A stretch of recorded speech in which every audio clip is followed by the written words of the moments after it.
الرحمن الرحيم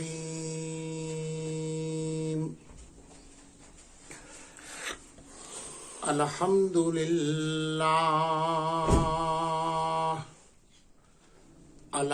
لله وكفى وسلام على عباده الذين اصطفى أما بعد فأعوذ بالله من الشيطان الرجيم بسم الله الرحمن الرحيم وما أرسلناك إلا رحمة للعالمين سبحان ربك رب العزة عما يصفون وسلام على المرسلين والحمد لله رب العالمين اللهم صل على سيدنا محمد وعلى آل محمد وبارك وسلم اللهم صل على سيدنا محمد وعلى آل محمد وبارك وسلم اللهم صل على سيدنا محمد وعلى آل محمد وبارك وسلم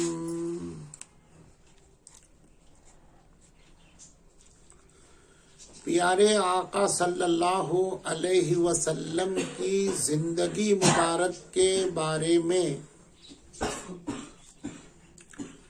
آپ کی ولادت مبارکہ سے لے کر تقریباً 20 برس تک کے واقعات ہمارے سامنے آ چکے ہیں۔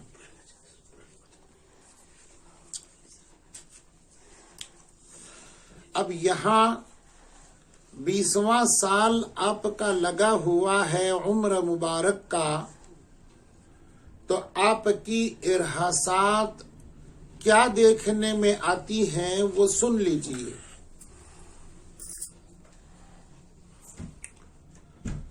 چچا ابو طالب سے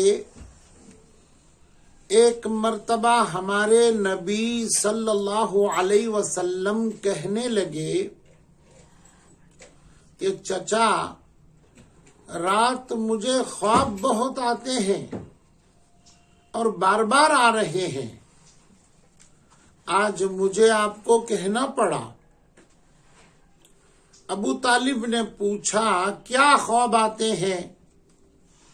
تو خواب کے اندر بہت ہی حسین خوبصورت لوگ آسمان سے نیچے اترتے ہیں، میرے پاس آتے رہتے ہیں اور ایک دوسرے سے باتیں کرتے رہتے ہیں۔ چچا نے پوچھا کیا باتیں کرتے ہیں، تم نے سنا؟ ہاں اچھی طرح سنا۔ وہ ایک دوسرے کو یہ کہتے ہیں ہو نہ ہو یہی ہے وہ نبی جو آخری پیغمبر بن کر انسانوں کے لیے آئے گا۔ دوسرا کہتا ہے لیکن ابھی وہ ان کا وقت نہیں آیا، بہت قریب ہے۔ یہ ایسی باتیں وہ لوگ کرتے ہیں اور ایسے حسین اور خوبصورت وہ لوگ ہیں جو مجھے دکھائی بھی دیتے ہیں اور ان کی باتیں میں سنتا بھی ہوں۔ کئی دن گزرے تو ایک بار کہنے لگے چاچا ایک مرتبہ میں اپنے گھر سے باہر جا رہا تھا کہ اچانک ایک دو آدمی آئے، ایک نے مجھے پکڑ لیا اور میرے کپڑے کے اندر چھاتی کی طرف ہاتھ ڈالا اور ہاتھ ڈال کر کے میرے دل کو نکالا باہر اور دل کو نکال کر کے کہنے لگا کیا خوبصورت اور پاکیزہ دل ہے، طیب ہے، حسین ہے، بہتر ہے۔ یہ کہہ کر کے پھر میرے چھاتی میں دل کو دبایا اور نکل کے چلے گئے۔ پھر کئی دن گزرے تو آپ نے چچا سے یہ کہا کہ میں رات میں اپنے بستر پر سویا ہوا تھا، میرے کمرے کی چھت پھٹی اور اوپر سے 2 آدمی داخل ہو گئے۔ ایک آگے بڑھ کر کے میرے کندھے سے، شانے سے ہاتھ سیدھا میرے چھاتی میں ڈالا اور وہاں سے دل کو نکالا، اور دل کو نکال کر آگے پیچھے اوپر نیچے مجھے بھی اور دل کو دیکھنے لگا، اور دیکھ کر کہنے لگا بہت بہترین اور حسین اور پیارا اور پاکیزہ یہ دل ہے، مبارک دل ہے، مبارک ہستی ہے، ان قریب آپ کا وقت قریب آ گیا ہے جو نبوت کا تاج آپ کو پہنایا جائے گا۔ یہ کہہ کر کے وہ دونوں جیسے آئے تھے چچا ویسے ہی میری چھت سے چلے گئے آسمانوں کی طرف، اور چھت ایسے جڑ گئی جیسے پھٹی نہ ہو۔ چچا کہنے لگے کئی عرصے سے یہ باتیں سن رہا ہوں، میری سمجھ میں نہیں آ رہا ہے یہ تمہارے ساتھ کیا ہو رہا ہے۔ چلو، مکہ میں ایک راہب ہے جو آسمانی کتابوں کو خوب جانتا ہے، کچھ دعا اور علاج بھی کرتا ہے، میں ان کے پاس آپ کو لے کر چلوں۔ چچا آپ صلی اللہ علیہ وسلم کو لے کر چلے گئے اور اس راہب کے پاس ساری کیفیت بیان کی۔ جب یہ کیفیت سنی اس راہب نے، عالم نے، جو توریت اور انجیل کا عالم تھا، خوشی خوشی آپ کے چہرے کی زیارت کرنے لگا، اوپر سے نیچے دیکھنے لگا، پیچھے کے حصے کو بہت اچھے انداز میں دیکھا اور خوش ہو کر کے یہ کہنے لگا اے ابو طالب ھذا طبیب للخیر، کہ اس تمہارے بچے کے اندر، اس جوان کے اندر، تمہارے بیٹے کے اندر سارے جہانوں کے لیے خیر موجود ہے، اور اس کا یہ طبیب بن کر کے آیا ہے صلی اللہ علیہ وسلم۔ اللہم صلی علی سیدنا محمد وعلی آل محمد وبارک وسلم۔ اے ابو طالب، اس نے جو باتیں آپ کو بیان کر دیں تم کو معلوم نہیں ہے یہ ہستی کون ہے۔ یہ ہستی رحمت بن کر کے آیا ہے قیامت تک کے لوگوں کے لیے، اس کی پیشن گوئی ہم اپنے کتاب میں پاتے ہیں، اور تم اس کی حفاظت کرو۔ یہودی لوگ ان کے بہت دشمن ہیں اور ہوں گے بھی، اس لیے ان کی حفاظت اور دیکھ بھال اچھی طرح کرو۔ ابو طالب نے اس کے بعد جلدی آپ کو گھر لے کر آئے، پھر کبھی بھی کسی کاہن کے پاس، جادوگر کے پاس، راہب کے پاس، نجومیوں کے پاس کبھی بھی نہیں لے کر چلے گئے۔ کچھ عرصہ گزرا تو مکہ کے اندر ناچ گانوں کے بڑے ہی نظام اور پروگرام چلتے تھے، اس میں طرح طرح کے خرافات ہوتے تھے، رذالت ہوتی تھی، اور جہالت کی تو اتنی انتہا تھی ایک طرف مٹی کے، ایک طرف تانبے کے، ایک طرف پیتل کے، ایک طرف چاندی کے بت رکھے ہوئے تھے بڑے چھوٹے، اور ان بتوں کا یہ طواف کرتے تھے، چکر لگاتے تھے، منتیں مانگتے تھے، جھکتے تھے، نظر کرتے تھے، نیاز کرتے تھے، یہ ساری کی ساری چیزیں کرتے تھے۔ حدیث مبارکہ اور پاکیزہ اسلامی کتابوں کے اندر یہ سارا خاکہ بھرا ہوا ہے۔ آج ہم اپنے ملک میں اور کئی جگہ پر یہ خرافات دیکھتے ہیں تو حیران ہو جاتے ہیں، اللہ یہ کس کی دین ہے؟ کون ہے اس کا جد موجد، اس کا پروڈکٹر؟ تو بات جا کے وہاں نکلتی ہے سیرت کے اس خوبصورت عنوان میں۔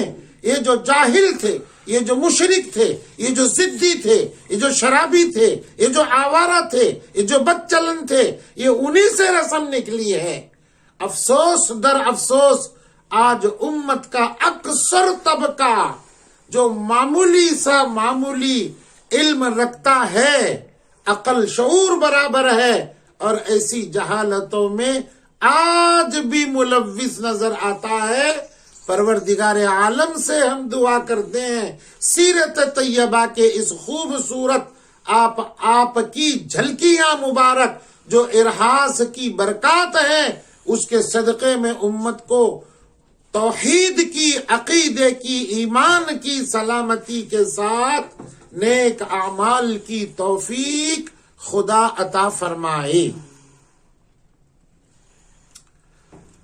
ایک ایسا پروگرام تھا مکہ کے اندر جو سال میں ایک بار آتا تھا، اس کو آپ میلہ کہہ سکتے ہیں یا اپنی زبان سے آسان سمجھنے کے لیے عرس کہہ سکتے ہیں۔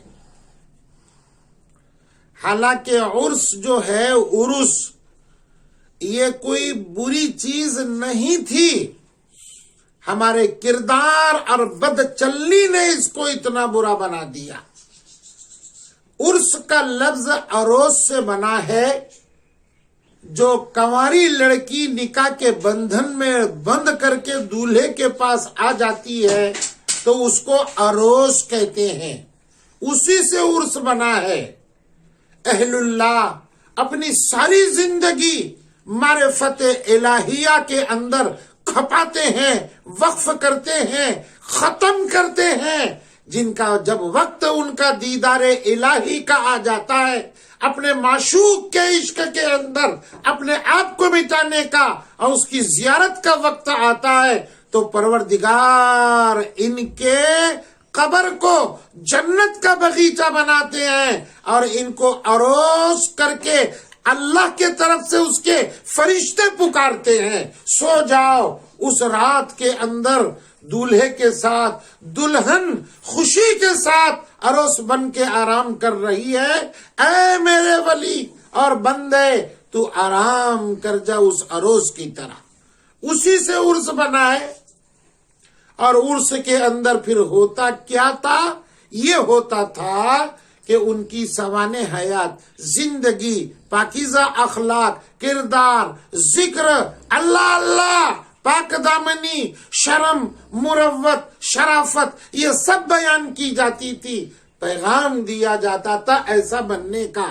لیکن اصل ختم ہو گیا، اور پھر کہتے ہیں اصل پھسل پڑے کمین سر چڑھے، ایسا ہی ہو رہا ہے۔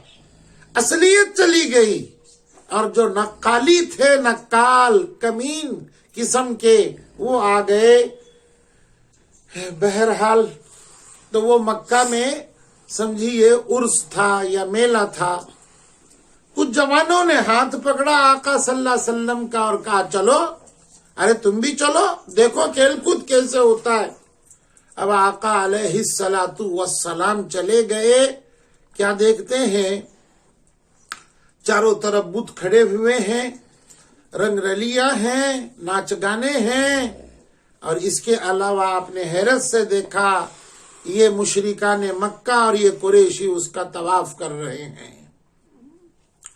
آپ صلی اللہ علیہ وسلم کو گھن معلوم ہو گئی، بڑی تکلیف ہو گئی، آپ کھسکتے ہٹتے ذرا کنارے آ گئے، کیا دیکھتے ہیں ایک خوبصورت آدمی دراز قد والے کہہ رہے ہیں اے اللہ کے بندے، اے ولی اللہ، یہاں کہاں تم آ گئے، ہٹ جاؤ، چلے جاؤ یہاں سے، جلدی جاؤ۔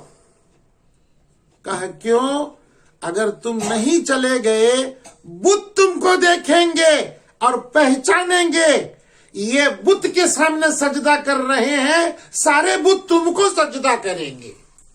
اللہ اکبر کبیرہ، بت پہچان سکیں گے اور پہچاننے کے بعد عظمت سے گریں گے، لیکن بت سے بڑھ کر کے بت کو پوجنے والے نہیں پہچان رہے ہیں۔ کبھی کبھی عقل پر پالا ایسے پڑتا ہے۔ بہرحال میں اپنی بات کو سمیٹ رہا ہوں اس دعا کے ساتھ، جتنی باتیں پیارے آقا صلی اللہ علیہ وسلم کی آ رہی ہیں اس میں نور ہے، چمک ہے، روشنی ہے، ہدایت ہے، عبرت ہے۔